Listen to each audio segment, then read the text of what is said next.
Early voting is underway and candidates now making their final pitch to voters. While we wait to see who will win the top job in City Hall, we sit down with one leader who's making her exit at the end of the year. Adrienne Adams will be moving on. In 2022, she made history as the first African-American speaker of the City Council. What she says about the affordability crisis and what it will take for New York City to elect a woman as mayor one day. All that and more in a moment. But first, in case you missed it, the three leading candidates for mayor faced off in their final debate right here on New York One at LaGuardia Community College. Here's Bobby Kuza with a recap.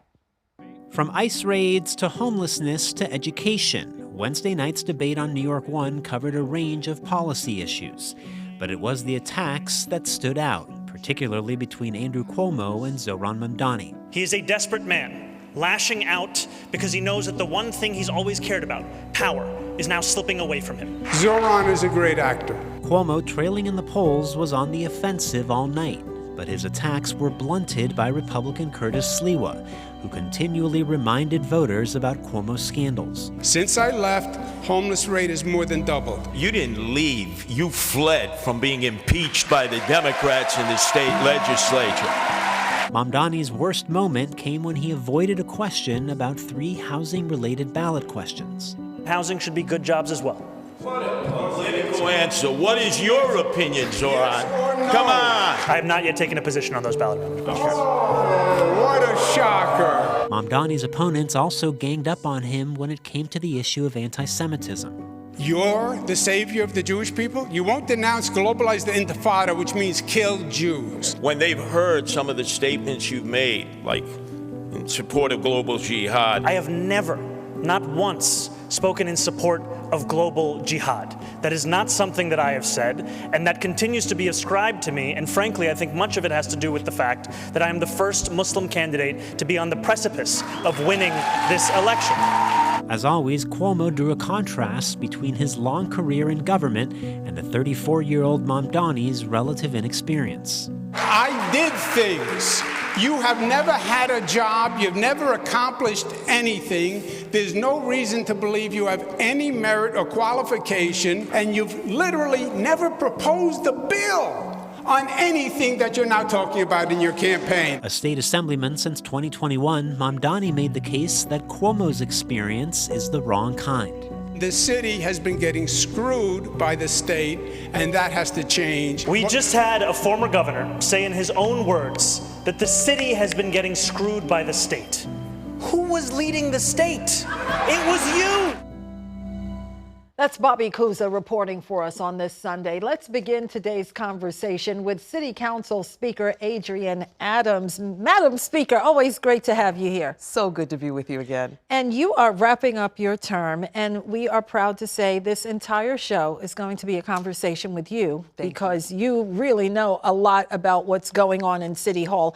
And before we get to your legacy as the first African-American speaker, I want to first talk about what's happening this election cycle. As you know, the election is coming up. Affordability. Everybody agrees that affordability is the top issue. Right. However, we've always known it was the top issue, and every 4 years it's the top issue. Mm-hmm. Why is it so difficult for City Hall to get a handle on the housing crisis? Oh my goodness. It is because we are at such a deficit when it comes to housing in New York City. We have been really, really behind and so long for decades. And we are now at the shortest that we've ever been for housing, for the provision of housing for our residents. In spite of the fact that people love New York, love to be here, love to live here, we have just outgrown ourselves exponentially as far as places for people to live. But I tell you one thing, my mantra in coming into this council as being the Speaker of the City Council, I have always maintained to my members, we cannot be the council that says no when it comes to places for people to live. Yes, and the council said yes to the City of Yes. Right. And talk about the legacy of that. It was adopted 1 year ago. A new administration will take over in January. So what happens to the City of Yes? The City of Yes, which we call the City for All, because it morphed into something other than its original form when it was first presented by the mayor, by the mayoral administration. We turned it into the City for All and made it truly something that the city needed and not just one blanket zoning proposal.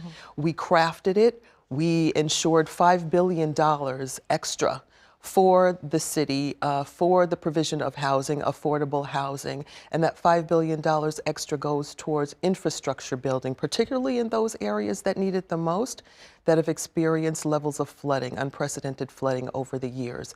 We also made provision for NYCHA residents as well, those folks that have been sitting and waiting for repairs for so long. Well, we've got some money in City for All / City of Yes for those residents as well. We also have a provision of funding in that $5 billion for homeowners who we don't talk enough about, as far as I'm concerned. We talk a lot about renters who deserve to be spoken about, but we can never forget homeowners and the situations that homeowners are in as well, in need of repair for their homes as well. So there is some money there also. There is also money in for other things when it comes to community building, and that is the main thing that the council is interested in, making sure that our communities are provided for when it comes to the issues of affordability, when it comes to making sure that we have a voice at the table of negotiation for our residents. Okay, and so the housing crisis will be on the ballot this election day, and you're not a fan of the housing proposals, proposals 2, 3, and 4. Explain why you are skeptical about those proposals. Well, Cheryl, proposals 2, 3, and 4 basically are blanket statements that say, let's just build housing. The proposal number 2 talks about fast tracking housing. Let's just put housing on a fast track. The fast track does not take into accountability the time that is spent pre-ULURP because of the city agencies' work that they have to do. That means the mayor's side of the house. Housing takes about 900 days when it comes to development proposals and all the pre-work that needs to be done for the provision of development anywhere. 700 days or so are spent pre-term on the mayoral administration side. As quiet as it's kept, the city council only has 65 days maximum, Cheryl, to get our work done. So how did we become the ones behind the 8 ball saying, oh, they're trying to hold up housing? Makes no sense. So we are just making sure that our residents know that this language is misleading. It is taking you off of the track and out of the equation when it comes to your voice and the voices of your duly elected officials who know your districts and your communities better than anyone. Your voices are lost. Your elected officials' voices are lost on ballots 2, 3, and 4. The provision of making sure that there is more modest housing for proposal number 2. Well, also that takes away the voices of the people. And then proposal 4 brings us an appeals board. Sounds really nice, right? An appeals board is made up of 3 individuals, a mayoral representative, the council speaker, and the borough president. Well, that still makes sure that the voices of those communities are not heard because we bring in an appeals board and there is no room or provision for a public hearing at all when it comes to this appeals board. So proposals 2, 3, and 4 basically are saying you have no voice, you have no say-so. We are going to now put in place of your voices community board, residents, and everyone else that truly, truly knows what you need in your communities. You need more parks, more schools, more provision for public transit, and so much more. Well, you won't have a voice in making sure that happens anymore because mayoral appointees in the way of the BSA, the Board of Standards and Appeals, is now going to have that voice. CPC, City Planning Commission, is now going to have that voice instead of you. And that's why New Yorkers need to do their homework on all of those proposals on the flip side of the ballot. That's right. When we come back, we're going to talk about your legacy in the City Council. Thanks for staying with us. In Focus continues right after this.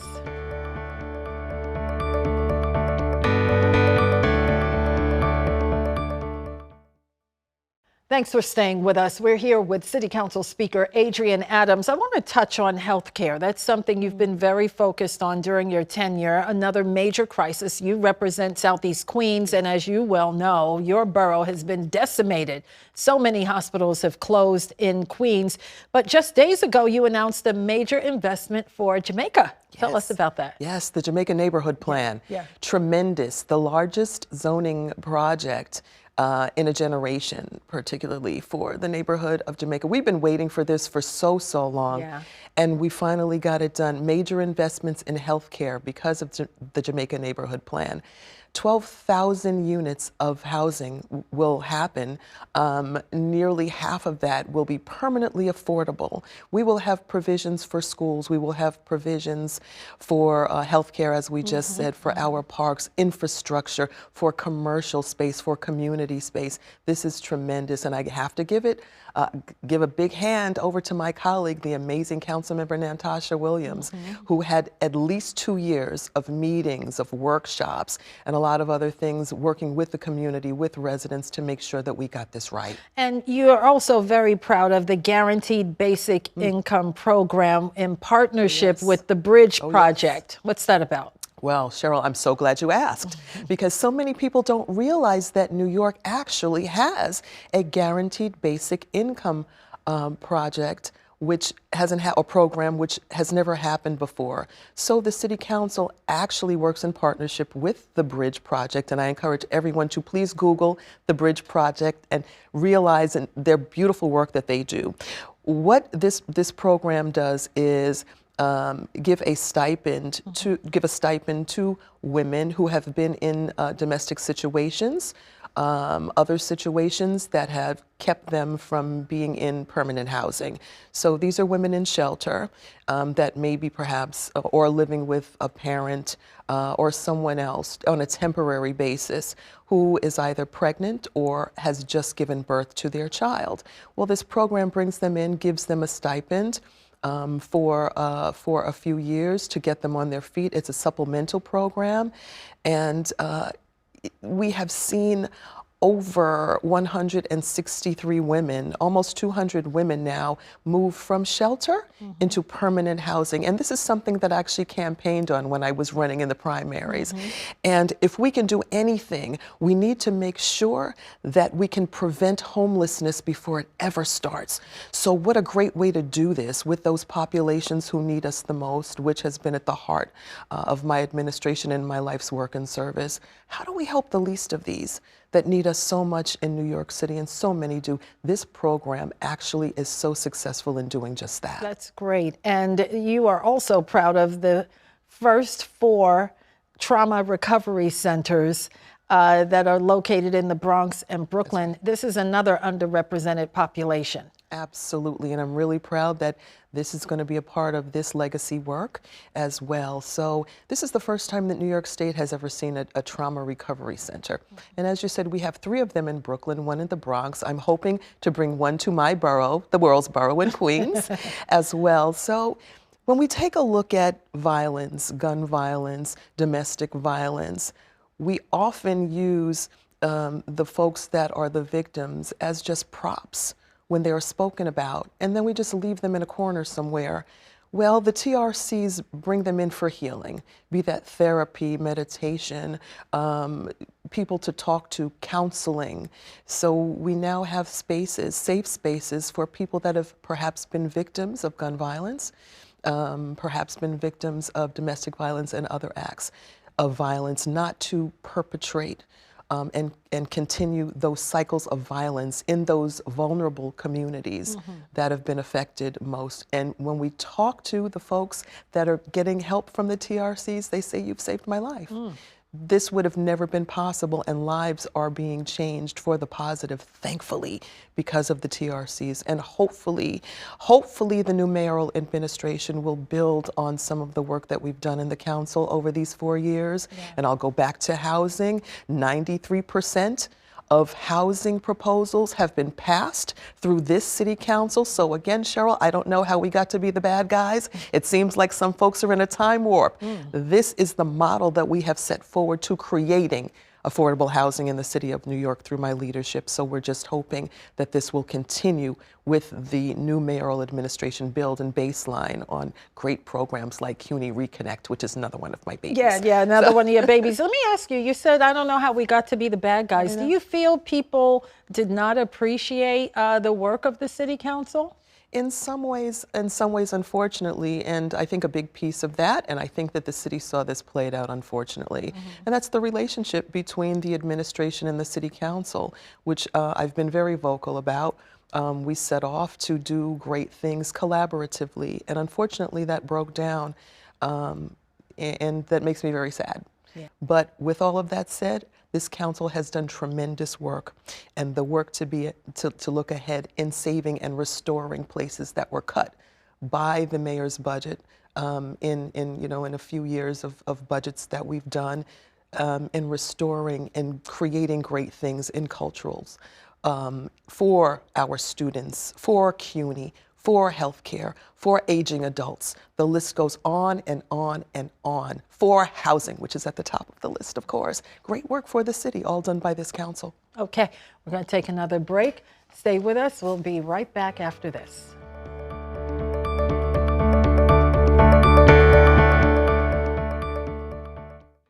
Of the office of Speaker of the New York City Council. So help me God. So help me God. Congratulations, Madam Speaker. Oh, that was a historic moment in the City Council chambers. Thanks for staying with us as we continue our discussion with City Council Speaker Adrienne Adams. You made history. My goodness. 3 years ago. You said it seemed like a lifetime. Seems like a lifetime ago with all the work that we've been doing.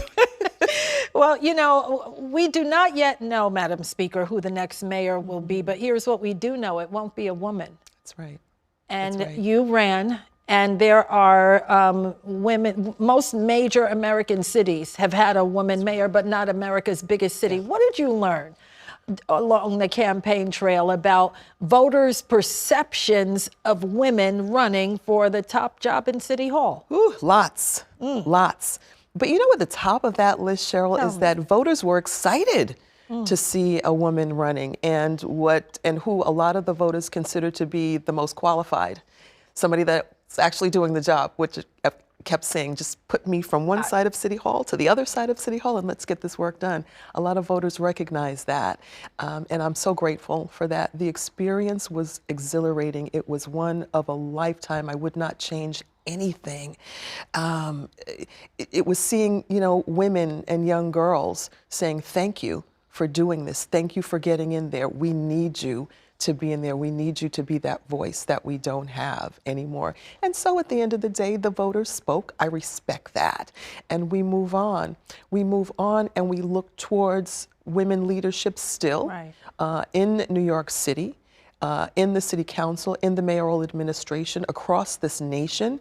We have mayors right now, and we have governors coming up in different parts, which I'm going to be, hopefully meeting with and talking to over the upcoming months and dealing with the next great thing in my life, whatever that is. And I look forward to much more women leadership that is so, so needed after leading the first women majority city council in the history of the city. Yes, you did. And what do you think it would take for a woman to be mayor of New York City? My goodness. Would you have done anything differently? I probably would have gotten in earlier, which is the thing that I hear more often than not, is why did you wait so long? If only you had gotten in sooner. I believe that had I gotten in sooner, we would see me right now head to head in this contest that will be decided in 2 weeks. I firmly believe that. So it would have been getting in sooner, but there were reasons that I took my time and decided to finally get into this race. Sure. And one of the things you did as the first African-American speaker that touched a lot of hearts in this city, you put a face on that maternal mortality crisis. Yes. Those numbers are horrific, not only in the city, but the state and the nation as a whole. And you really put it on the front burner. Yeah, I had to. Yeah. There were too many stories. There were too many Black women and women of color dying, still are, as we speak, dying because of things that are totally preventable. Why are women dying in childbirth and in pregnancy. In the 21st century. In the 21st century, in the process of who most believe is the most natural thing ever for women to do, and that is to give life. It doesn't make any sense, but it does have reasons, unfortunately, that once we start to pull the curtain back or peel the onion back or whatever metaphor we may choose to use, we realize what those reasons are, and it boils down, unfortunately, to racism and the fact that women and women of color are still seen very, very strong. And you and I were born in Elmhurst Hospital, we were. very proud Queens very girls. Proud Queens girls. Yeah, and I tell the story of my mom, who had quite a few false alarms before she gave birth to me. And that last false alarm, and going into that hospital many, many years ago, she was left by the nurses on a gurney by herself. And a few minutes later, she's yelling, "Nurse, the baby's here." Yeah. And she gave birth to me alone. In a room, in a hospital room. And my mom and I made it. Yeah. And she gave birth to me, but we could have been part of that instance of that maternal mortality that I speak about so often. It propelled me to impanel a steering committee in the city council, and we brought in health professionals from all over the place, women that have the minds, that work in hospitals, doulas, and other places, people that have lost their own daughters to death. Yeah. And we brought them together, and we have now put forth legislation now to prevent the unnecessary deaths of women in childbirth and pregnancy. Lastly, what's next for Adrienne Adams? So many say we haven't heard the last from you. You're leaving office December 31st. That's right. And your term limited out. That's right. Will we see you hold public office again? My goodness, that remains to be seen. And I keep saying, thankfully, I do have so many options. I didn't start this career in public life. I started in the private sector, many, many years in corporate America as an executive trainer, and got my chops in speaking and working and all that in the private sector. Moved on into this public life. And again, I never say never, but I'm looking on to doing more things, where my life can be used in service. It has been the most rewarding experience of a lifetime to be that servant for the people of the city of New York. I expect to do that and more. It's a pleasure having you here. Thank you, Cheryl. Thank you for your time, and thank you for all the interviews over the years. It's always been a pleasure. City Council Speaker Adrienne Adams.